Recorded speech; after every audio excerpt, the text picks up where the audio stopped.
Guys, I've got a guest here today. I've got Stephen Norman over from Australia, not too far away this time. And Stephen is a B2B sales consultant. He's an author, he's a keynote speaker, and he's a bit of an expert on B2B sales. So, Stephen, good to have you here today. Thanks for joining. Great to be with you, Alex. Looking forward to the chat. So look, we spoke just before Christmas. Actually, you had me on your show, and we had a Yep, really good chat. And I that's thought awesome. we could do something a bit similar today. But before we dive into anything, why don't you just give us a little bit of background, maybe about how you came to be doing what you're doing, Yep. and some of the work you've been doing over the last few years. Yeah, absolutely. I guess I had a very long, very corporate career in the tech industry. I was the first salesperson for Dell in Australia. Right. Okay, so that goes back to like 1993. And I had 13 years there in a lot of different sales and leadership sort of roles, Yeah. including most of that time I worked overseas. I lived in Korea, I lived in Singapore, I set up Dell's China business. I was the president for Dell's business in Korea. Okay. I ran large, complex sales teams. My sales teams were, from 100 to 300 people. Wow. With directors and managers and lots of different specialists and people managing bids and pricing and all. A lot of complexity in those sort of sales operations. And then I was 9 years in Hong Kong, managing the Targus business across Asia Pacific. So, had a couple of hundred people working for me across like 15 countries, very complex business. We have, distribution, we have like retail, we had large corporate accounts, we had OEM business across a lot of countries with a lot of different products, and pretty exciting time doing that. So I've been a sales leader, a practicing sales leader for a long time. And I came back to Australia 3 years ago from Hong Kong and was thinking about what I could do, but trying to get off the corporate treadmill, because in those sort of senior high pressure jobs, your time's not your own. And For sure. and I was just traveling every week and, didn't see my kids much. And, I'd done enough of that, more than 25 years of that sort of treadmill, and thought, okay, what can I do back here? And I really saw, a challenge for sales leaders. So much has changed in the last 10 to 15 years. And there's so much misinformation. And it's very hard when you're a practicing sales leader to work out what's right, what to do, who to listen to, and whatever. So I started, thinking about that and put together, I wrote a book, Future-Proof Sales Strategy, which I put a year into and just really distilled my thoughts. And I also did a lot of research, spoke to over 100 sales leaders from around the world and sales thought leaders to sort of put that together, to really help sales leaders work out what's the best way to go. So Wow. that's a sort of a quick snapshot. That's fantastic. Yeah. And I suppose, were you sort of motivated? You came back to Australia and you saw things maybe being done not as well as you'd been seeing them over in Hong Kong, and from your previous experience. Is that kind of part of your motivation for writing the book? And Oh, I wouldn't say it's worse here than elsewhere. okay. Every situation's different. And that's part of the challenge, isn't it? Like, we can't really cookie cutter solutions, but there are some principles that work everywhere. So we can't run the same sales process in Asia as we would here, right? It's just completely different structure and the way people think and the way they interact and everything. So we need to be adaptable, but there are some fundamental principles that apply. But I just think generally the sales profession is generally unprofessional in some ways, right? There's a great opportunity for companies to stand out and build a competitive differentiation or a strategic advantage with a sales capability, and for salespeople and sales leaders to really fireproof their own careers by investing and developing themselves as professionals, because most of the profession is not professional. So if you can apply yourself, I think you can do really well. And I really see, almost every company is in a situation where they're facing very extreme competition these days. It's very hard to differentiate with products. It's very hard to have what used to be called a sustainable competitive advantage. So I really can see a trend that our sales capability or our marketing capability in B2B, it's going to be our sales capability is going to be the differentiator. That's going to be the strategic weapon for our companies to be successful. Customers can solve their problems in 100 different ways. They could use our solution. We might have a great solution, but they can solve their problem. They may not even bother solving their problem. All right. It's going to be our sales capability that makes that difference. And as we talk, we can give examples of that in action. That's awesome. And you've said a couple of really interesting things there, that sales isn't professional. You know, the state of selling isn't professional. Yeah. And I think that's, you're not the first person to bring that up. Tony Hughes brought that up when we spoke, and a number of other people I've been speaking to have brought that up. And I couldn't agree more. Why do you think that is? Before we're gonna unpack a few things today, but sure. Just that's a really interesting point. Why do you think it's not professional? Yeah, it's quite interesting, isn't it? There's such a low barrier to entry to enter the sales profession, and the rewards can be huge, right? So it's a pretty interesting situation, and there's just no standard. You know, like accountants have got a standard, engineers have got a standard. You know, you can't do an engineering job without 4 or 5 years training and doing different projects and whatever. And in medicine, you know, just so many fields, finance, you need a qualification and there's some sort of standard, but sales is something that's really been neglected. And it's not something I can fix or I spend too much time worrying about. I just see that opportunity. I just see this massive hole, and I'm really trying to get the message to CEOs and business leaders, country managers, and so forth, that here's a great opportunity. If you can build a professional sales structure and sales team, it can be a great weapon and a differentiator, because not many of your competitors will have that.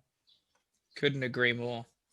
So we're going to talk a little bit about discovery today, because I asked you what's one of the sort of most crucial elements to the B2B sales process, and you mentioned discovery, and you know, so firstly, maybe before we unpack it, what is discovery for those who maybe don't even know what we're talking about? Yeah, discovery is a step in the sales process. Okay. So, and I see it as a very discrete step, and we should have a process and a structure for doing discovery. It's something we do early in the sale. It's once we've done some basic qualification and it looks like there's a real opportunity. So this customer fits in our ideal customer profile, you know, that they look like we can help them. They look like other customers we've been successful with, for example. That would be qualification. So that your basic upfront qualification. And then we should go into discovery, right? Where we're really understanding the customer's problems and the potential solutions. So it's a step we should do before we get into any sort of proposal or demonstration. So that's a quick definition. Okay. So you differentiate the difference between qualification and discovery. So you treat them separately? Very much, very much. Qualification is something we do all through the sales process. Right. Yeah. We qualify at the beginning and at the end of every meeting. During meetings, we're qualifying. Qualifying is that's a massive topic. I think it's a really massive topic, and we talk about qualifying. We can talk about, you know, what's someone's budget process? How is that going to work? What's their decision-making process? Who are the people involved? What are their priorities? What are their thoughts? That's all qualification, right? And we're going to be doing that all the way through the process, right? And that's a really big science in itself. Discovery is a step we do in the sale. Yeah. And we should be able to do the discovery, put a line under it, and move on. Right. Okay, interesting. So maybe if you've got an example of a company you've worked with Mm. who weren't doing discovery or weren't doing it well, and then how you help them figure out the right discovery process that's helped them going forward. Yeah. I was engaged by a big tech multinational Yeah. over here, and it was early in my engagement. We're doing a big project to retool that sales team and build out their sales processes. And they came to me early in that process and said, "Hey, we've just lost this $6 million deal, and we'd like you to sit in on the win-loss review, or we'd like you to conduct the win-loss review with the team." Okay, so I went into the meeting. We had the account executive, we had the inside salesperson, we had the systems engineer, technical sales rep, technical architect, sales manager, sales director, someone from product there, 7, 8 people, right? Like, it's a lot of expense goes into these deals. Yeah. And the story was, they had gone into this customer.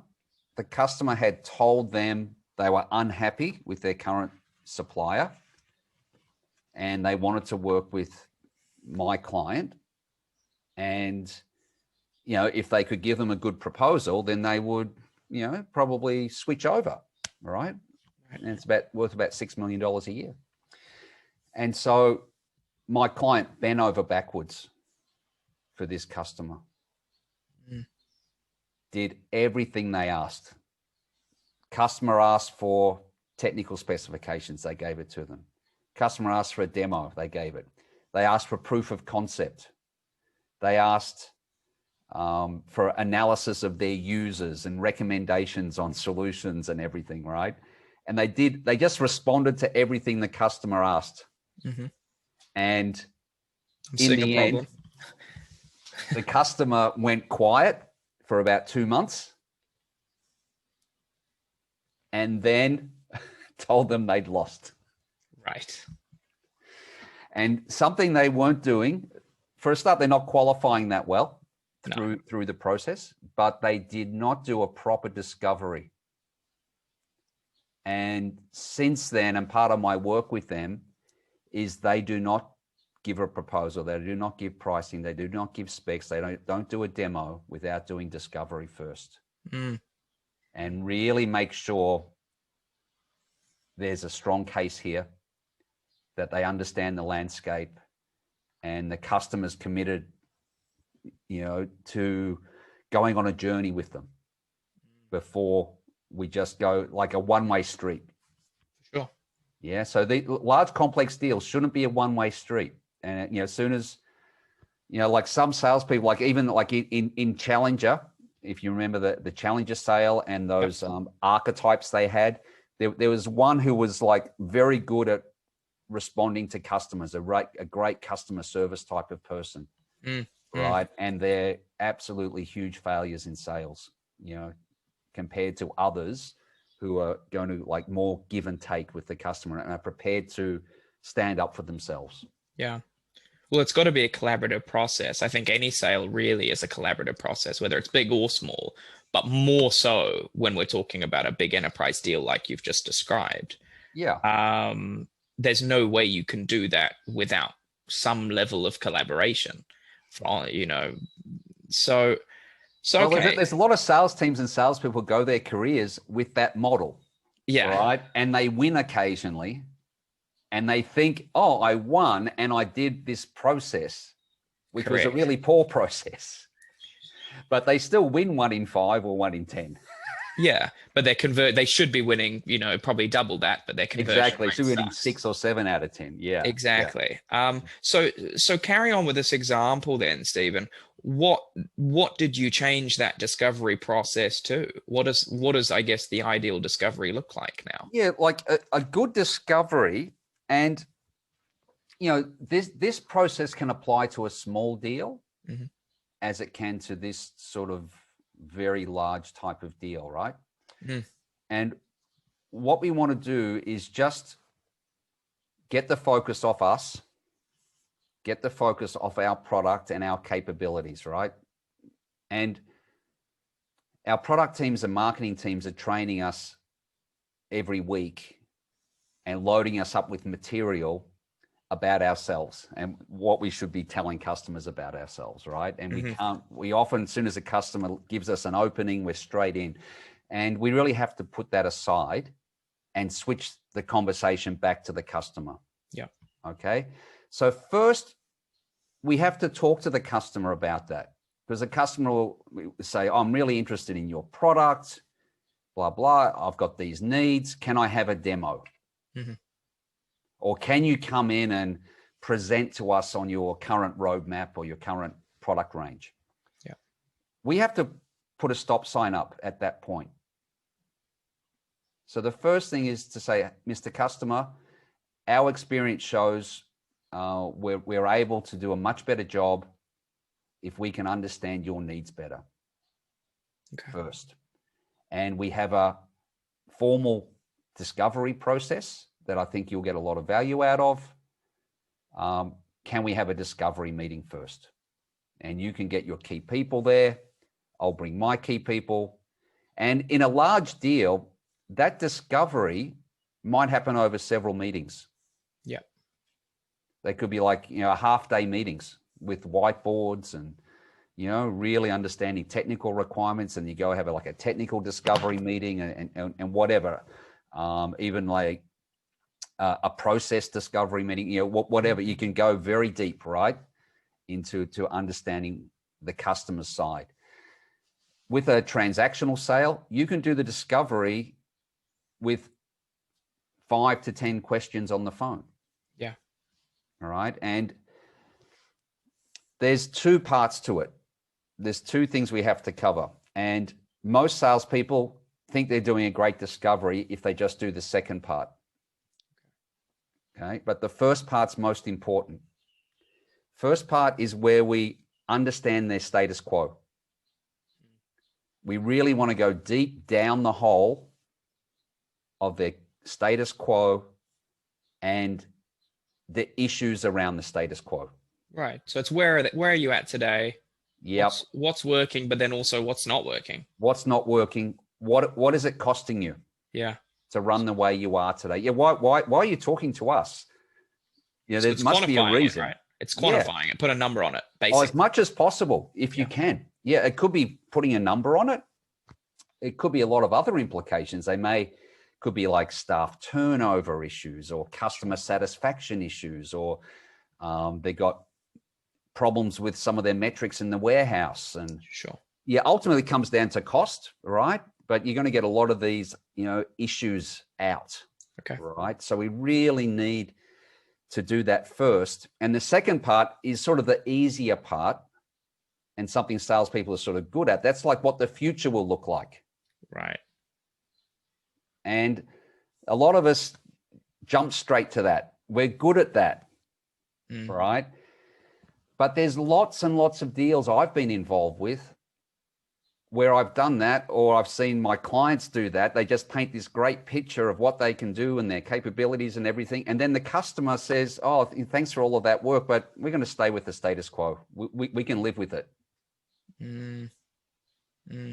Because you haven't done that dirty work to really quantify what their issues are and their problems. Yeah. And this also helps you see, do you have a real opportunity or not? Don't be afraid that 3 times out of 10, 6 times out of 10, depends on your business. You're going to find there's not enough of a problem to justify this change. Because, and I think it's a really important point you've made there. And I'll use round numbers just to make it easy, like if we find a business, if we start this discovery process and we understand that a business is, maybe they're spending $1 million a year more than they need to be. Yeah. And our solution costs $100,000 a year. It's quite a compelling proposition at this point. But if we find that their problem's only costing them $200,000 a year and our solution is $100,000 a year, maybe it's not enough of a motivation for them to make a change. Exactly. And that's what you're going to uncover. Is you're making a really good point, Alex, because there's a tax when you change. For sure. right? And there's a lot of implications when you change. Like there's going to be people resisting. You maybe have to change your processes. You may have to shut down for a few days, or people work on the weekend. Whatever. There's going to these transitions are not easy. Yeah, even just someone being redirected from a project to this one. Yeah, exactly. It's going to cost resources. They've got other priorities. So yeah, if it's $100,000 opportunity versus $900,000 opportunity, it's going to get different prioritization. And we've got to get in our heads, we're not competing just with our own regular competitors. We're competing against other projects in that business. And that's how the CFOs and CEOs in those businesses are looking at these projects. Oh, there's a project, IT want to do a project that's going to save 100K, right? But marketing have got this project that's going to generate $5 million in revenue. Where am I going to put my resources? I've only got so much resource to hand out, or so much investment, so much budget, whatever. This is something that I'm often telling and advising companies on, actually, is there are different priorities in the business, and also those priorities can shift at any time. So, you might, especially if you're selling, maybe not so much bigger companies tend to have more of a structure around their priorities, but especially if you're selling to sort of mid-market or smaller, priorities can change very quickly. Oh, absolutely. So you need to stay on top of that. If you're trying to sell and it's a fairly complex sale, you need to stay on top of that, because you don't want to get caught out halfway through a deal and then find out actually your project that you're trying to sell in has now suddenly been deprioritized because something else, some other shiny thing has come along. So you need to stay on top of these things as well. Yeah. So that's why we're really early on. See, we've all had those calls, right? We think we've got a deal. We've got a deal in the pipeline. Customers been telling us for months, this is going to close in January. And we get to January and they say, oh, sorry, it's been delayed. We haven't got the resources for it, whatever, right? Now, if you've done a really good discovery early on and you found out this is costing them $50,000 a week, it's causing staff turnover, it's causing them losses in the warehouse and whatever, right? You've got all those things very quantified. You can come back pretty strongly. Hey, but when we spoke and we've been talking about this is going to save you X, it's going to solve this problem, it's going to solve that, right? You've got a chance to save the deal or fight for the deal. And of course, we should be getting in front of the right people and making sure everyone's aligned around those things. But it's when we don't do that, when we don't have that groundwork done, and we're just sort of clutching at dreams. Yeah. But don't you remember we talked about how shiny the new warehouse is going to be, and how you're going to just one button and you'll see a report on where the stock is around the country. And that's all like the future sort of, it's a bit intangible. Right. And the way the brain works, the brain is motivated much more by pain avoidance than getting gains. Yeah. It's more than 2x the power, right? So that's the sort of the psychological or the neurological reasons why we focus on the status quo, the pain of that, the cost of that, and really have everyone will be very motivated by that, rather than a possible gain maybe sometime in the future. Yeah, so there's a lot of reasons why we want to do a proper discovery here. And your deals will accelerate. If you do this, you take a little time in the beginning, your pipeline will accelerate and it will be much more reliable, because these are the biggest issues that sales leaders and salespeople have got, is that pipeline rolling over quarter to quarter. Yeah, for sure. And long sales cycles, I think particularly in the last 12 months has been a big issue for a lot of companies. There's been deals blowing out, taking longer than they should, and conversion rates going down. Yeah, like in a lot of industries, though, things have potentially gotten faster. True. There has been some issues. This is going to come out in the discovery. So let's not accept things at the surface level. Well, that's the thing. Yeah. Because that's the thing. You do the discovery and find out, like, okay, some industries like I've got a client like in the alcohol business, right? Been booming for the last 9 months, right? Like their issue is hiring enough people, training them, getting enough, they're running out of like storage space. They need to be, tracking their inventory and turning things over faster. They've got those sorts of growth problems, right? Compared to say, let's say we're talking to someone in the travel business, they may have a compelling need for our solution because their business is in a lot of trouble and they're hemorrhaging. And if we've got something that's going to save them money, but let's do the discovery around that. How do we get you out of your current contract with it that's costing you $100,000 a month and transition you to blah blah, to something else? So really, horses for courses there. I'm a big believer in having a sales playbook for an organization.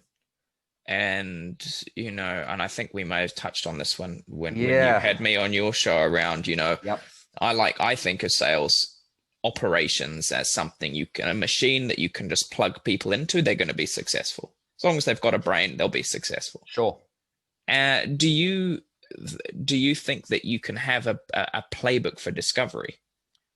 Yeah, absolutely. And I've built discovery playbooks and qualification playbooks for my clients, and it's very specific, right? So it depends if it's a low value to high value. For sure. Is it a service? Is it a product? Right. So that's where the discovery questions and discovery checklist is going to be quite specific. Yeah.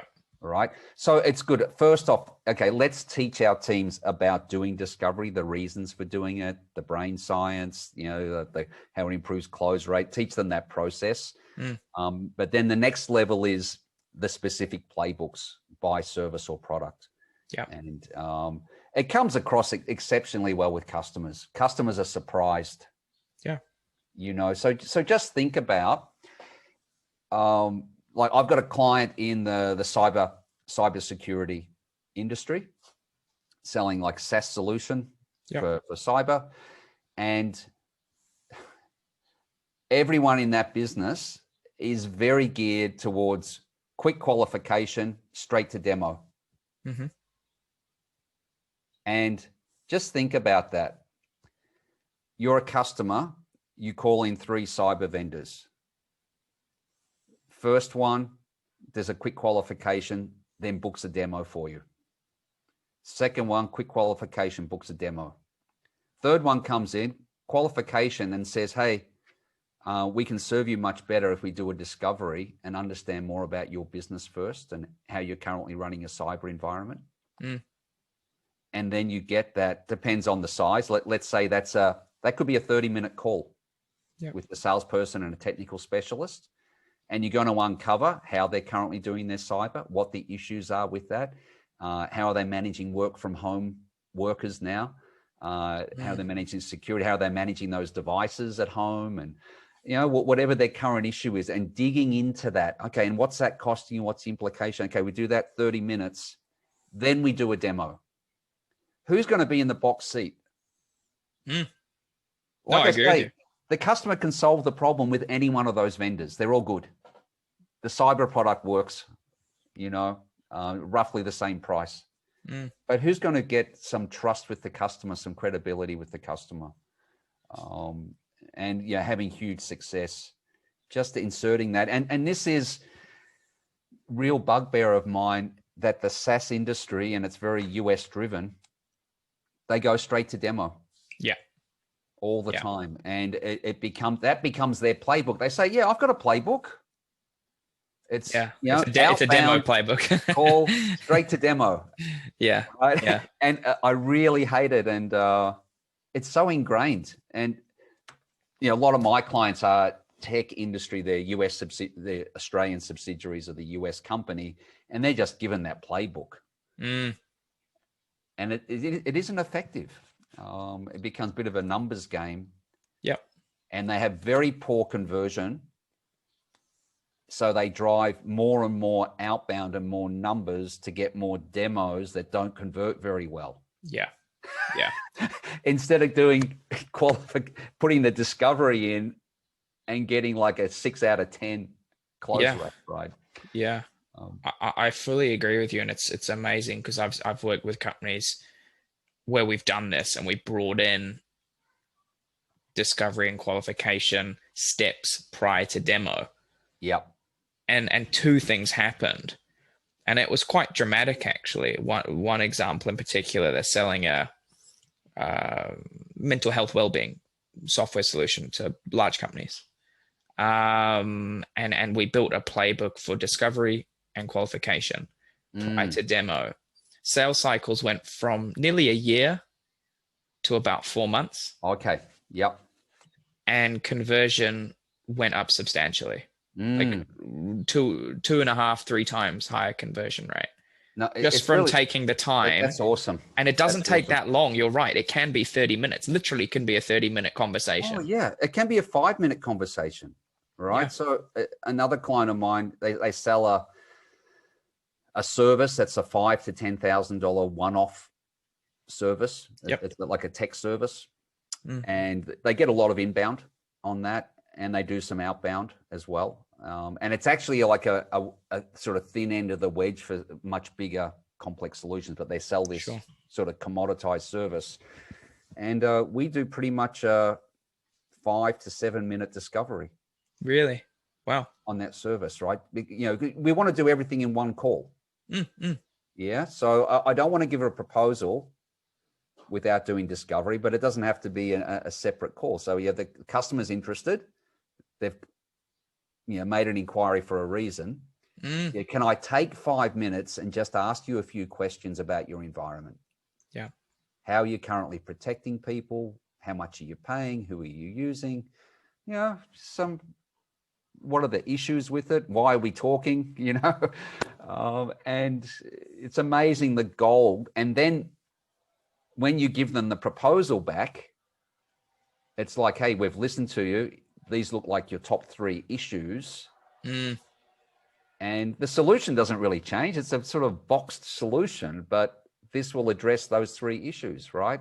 Yeah. And we move forward, and it works exceptionally well. Because just that little bit of extra personalization in the Yes. proposal And actually shows you've heard them. yeah, and previously they were sending out sort of a standard proposal to everybody. Right. And it sort of covered the waterfront. It was like a standard, like 30 pages that covered every possible option and scenario. Right. Now it's like a 2-pager. Yeah.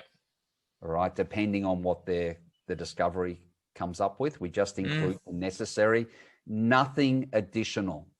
If they want to explore more, go on our website and check it out. But I don't want to distract the customer. I just want to focus on their business, their issues, and help them. Let's help the customer. Like it's too confusing.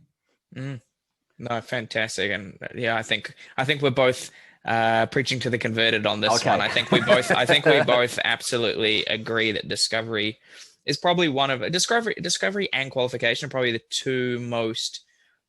two worst parts of sales process I see usually. Yeah, it's so underserved. It's so there's like, and that's why I'm on a crusade with discovery, and I just see just a massive focus like on LinkedIn and with HubSpot and everybody talking about prospecting. Yes. Right. It's like 25 ways to write an email, 10 ways to make a call, and blah, and recording calls and all these. It's good stuff, right? I like it, and we should have a prospecting engine. And then I see sales leaders and sales managers with a maniacal focus on closing deals, looking at the pipeline. So we've done this prospecting. A few deals have gone into the pipeline. Now we jump over everything in the middle and we pressure the reps. When are you going to close? Yeah. How are you going to close this deal? What are we going to close this week, this month? And there's this whole massive piece of very professional sales work that needs to happen in the middle, and it's not getting the attention. And like you've pointed out, and in my examples, they're huge levers to our sales productivity. Huge. It makes sales more fun, right? You can do far less prospecting. You can have far less deals and sell more. Yeah. Right? And you can talk a lot less too. You can Oh, talk yeah. a lot less. You actually listen. You actually end up listening more, and you actually learn a little bit more about your customer, Oh, sure. which seems obvious, but I think you're right. There is this sort of maniacal might be the most perfect word I've heard used to describe this. Focus on closing, closing, closing, closing, closing. Yeah. But you're right. There's this massive gap, which is actually what do you do with your lead when you first get them, and how do you look after them in the best possible way that will Yep. ultimately help you close it later. And that's that discovery process. And also the other thing is, if your outbound's really strong and you've got this great outbound engine and great inbound engine, and you do your discovery and qualification really well, you're laughing. You're on the way to success. That's right. Absolutely. And then closing becomes easy. We're not really talking about closing. Closing is just it's just dropping off the conveyor belt, right? And what I teach my sales teams is sort of related to this, but discovery is part of it. Is I want to be building commitment through the sale. I'm going to get some commitment in the initial qualifying. Through discovery, I'm going to be building some commitment. Then I'm going to be qualifying more. When I give a proposal, when I give pricing, I'm going to be building more and more commitment. I've got this two-way street going on all through that sales process. So the close becomes very natural. Yeah. We're not having to use some high pressure tactic or a discount that ends at the end of the month or something. Yeah. We've already built the business case. It's solid. We've got everything, all the ducks lined up, and we can have a much more relaxing career. Yeah. And I think I think one of the final benefits to it, on just adding to what you just said, is sales leaders can now trust forecasts a little bit more. Oh, yeah.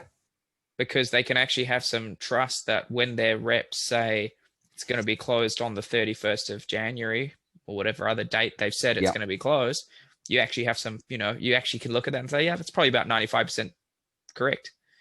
And you have a common language in, like going back to what you're saying about the playbook. If you have a proper playbook that has proper discovery process, qualification processes and questions, we've got a language. Okay, like we've checked off the budget situation, the legal situation, all these, the business case is done. We've got support from key people. Whatever that sort of checklist is, we know if something's at stage 3 or stage 4 of the pipeline, exactly what that means. Yeah. And it's left to like too many sales teams just depend on the individual's capabilities to work out how to get things through the pipe, and then it becomes very hard to manage. Exactly. Well, look, Stephen, I've really enjoyed this. I think we're both very, very aligned on our thinking around discovery and qualification and how important it is. Sure. Is there any kind of final thoughts or final tips, tricks, things that companies should be doing in relation to this, or maybe aligned to what we've spoken about today? Yeah, look, I think having a common process within your team, within your company for doing this is really critical. All right. So yes, first off, if you can, let's teach the principles of discovery, and that's a huge step. But really think about how you're going to do that discovery. And it's going to be different for each service that you have. Like we said, there's that 5-minute simple one for a commodity, up to like a multi-day, multi-week type of discovery we want to do on large deals before we start giving a proposal. So you've got to invest a little bit of time, and don't just leave it to the individual reps to sort of find their own way through that.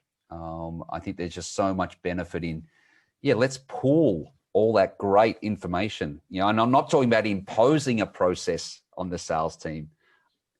I want to have an interactive planning and development process we go through where we get everyone's input because they've got the experience from the field.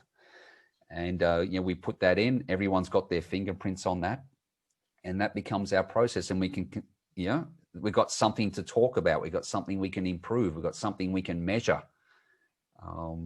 And like I say, it's so impressive with the customer. Like I was thinking about selling my house a couple of years ago. Okay. And I had like 3 real estate agents come through, and the first 2 came through and they sort of did the standard thing. They walked around the house, they're sort of chatting and sort of building rapport with me. Oh yeah, which football team you like, and you play golf and whatever. And third one come in, a little bit cool. But we sat down and he said, hey, yeah, before we look around the house and everything, do you mind if I ask you a few questions? And he had a standard discovery checklist. Okay. And it was so impressive. And I really felt I was in the hands of a professional. Yeah. And he said, why are you selling? What are your plans after you sell? He wants to know if there's something changing in the family or with my job, we're moving, why are you moving? And, he's getting at all of those things first. And it can just be so, make such a positive impression on the customer to do this. Absolutely. Well, look, Stephen, I've enjoyed this. It's been good to chat to you again, and good to chat around this topic that we're both, I think, passionate, maybe, yes, but quite passionate about, actually. It's my mission, discovery for sure. It's a great mission. I support you in that. Stephen, for those who are going to watch this, where can they find you? Yep. Is there anything else, final things you'd like to share? Yeah, so my company's Growth Acumen. So I'm at growthacumen.com.au, and I'm also on LinkedIn. So check me out there. I also have a podcast that comes out every week, the Future Proof Selling Podcast, and that's on iTunes and Stitcher and Google podcasts and everything, where I talk to sales leaders from around the world on different topics. Like I've spoken to you, that will be coming out soon as well. And so please connect with me, and always love talking to sales leaders and sales managers about what their challenges are and how they're looking to address them. And if I can help, great. If not, it's always good to have a chat and share some ideas. Awesome. Thanks so much, Stephen. Thank you.